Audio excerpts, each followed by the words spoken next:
And very important, we'll talk about our so-called mini research proposal, which is read to yourself. This is the majority of the grade for this class will come from, because this class is very, very simple. I want you to take the opportunity to learn to write research proposal.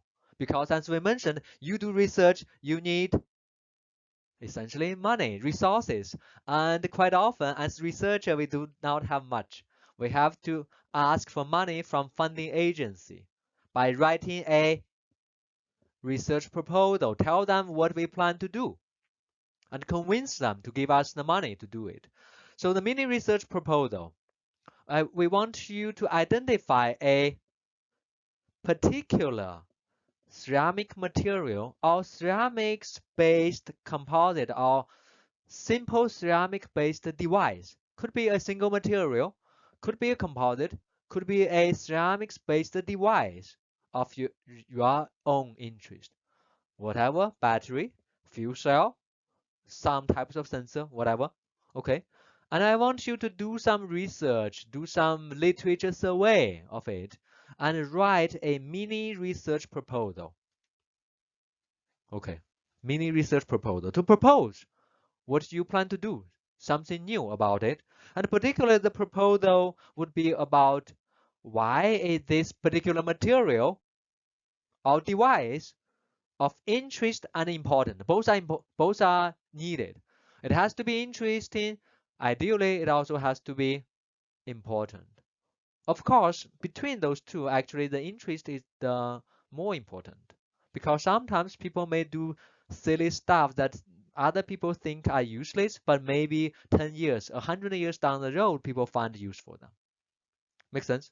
So between interest and importance, the most important factor goes towards interest, scientific, because we are also doing science. We want the interest part. And then, okay, after you explain why it's interesting and important, you explain in your proposal how is that material or that device typically processed. You don't have to copy this because everything is online. Remember the AC website. Yeah. I want you to, okay, based on literature, how are they typically processed and the common variation in brief. Okay. So it's okay, sintered from powder by pressing pellet. Okay, you know how to do it roughly, right? Oh, it's by slip casting or something. You know how to roughly know how to do it.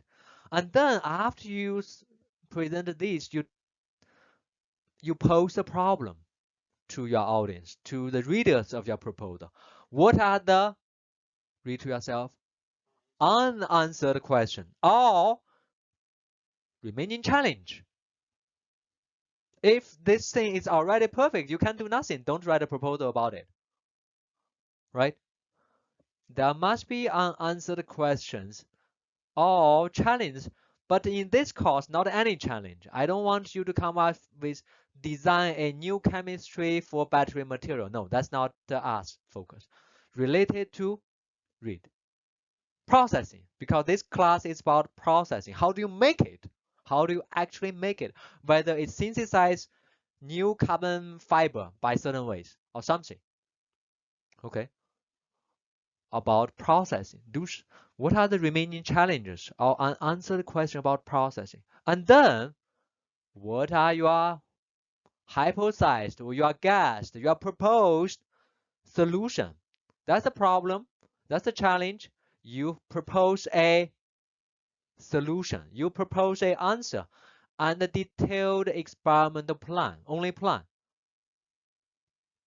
to prove or disapprove your solution. Make sense?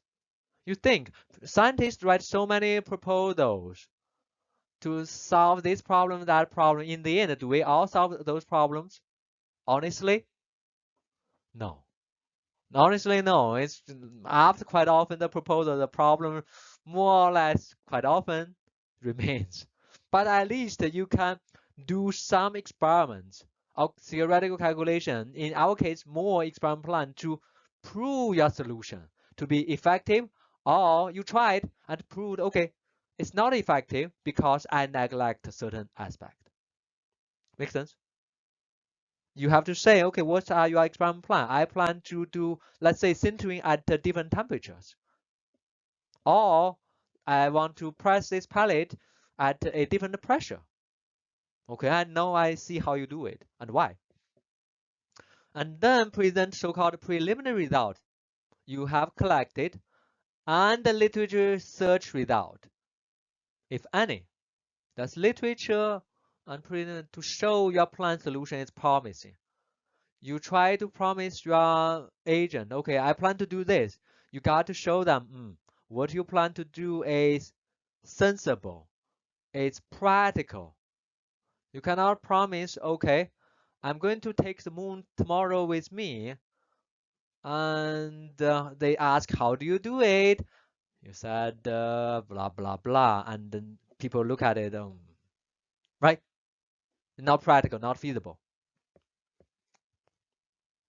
So I want it to be long? No, only 3 pages, single space, 3 pages, excluding reference. I want it to be short so that you can focus on a manageable project. Not okay, hey, Dr. Chen, I want to make the next generation solid oxide fuel cell. Boy, you need probably 100 pages to do that. Something manageable. Okay, I have delamination issue when I press these two pellets. This is what I propose to do to solve this specific delamination issue. Make sense? Something manageable, not very large. Okay, and it's 50 points, a lot of grades towards your overall grade, a lot, 50%. So spend a lot of time, start to think about your project right now, okay? So we need, as we said done before for other classes, we need multiple submission. Why am I doing this? Because I want to see how you guys evolve. I want to see how you guys get better in writing proposal. You need to give me a so-called first draft. And then based on our so-called peer review feedback, you need to give me a second draft. And then the final version. And they have higher and higher weight. Okay? Maybe your first draft, you are not sure this and that. You don't put things in the right place or some English grammar mistakes. As we move towards the final draft, it should be more and more and more presentable. By here, I wish your quality should be as good as a so-called National Science Foundation NSF proposal. Make sense? Something that is presentable as your FIU PhD proposal. Because each of you do PhD, you need a proposal. Even masters, you need a proposal for thesis option. Okay. And then between them, we're going to do so-called peer review because the proposal will be reviewed by peer. And here, okay, you write a proposal, you try to convince me I'm doing this. I'm going to send your proposal to your peer students, see, let them judge. Is this doable? Is this feasible? Is this meaningful? Is this interesting? If they say this is not doable, then you'd better come up with stronger evidence why this is doable. Or you come up with, okay, I have a better way than this. Let me revise it. Make sense? Or your reviewer says, I don't see the importance or interest in doing this. This is people have done this for 100 years. Then you'd better choose some slightly different topic to show what you are proposing is interesting and important. That's very, very important because PhD, we're supposed to do new things, right? We're supposed to do new things. And then, of course, finally would be only for this one, response rebuttal to peer review. You want to answer them. How did you address them? Okay.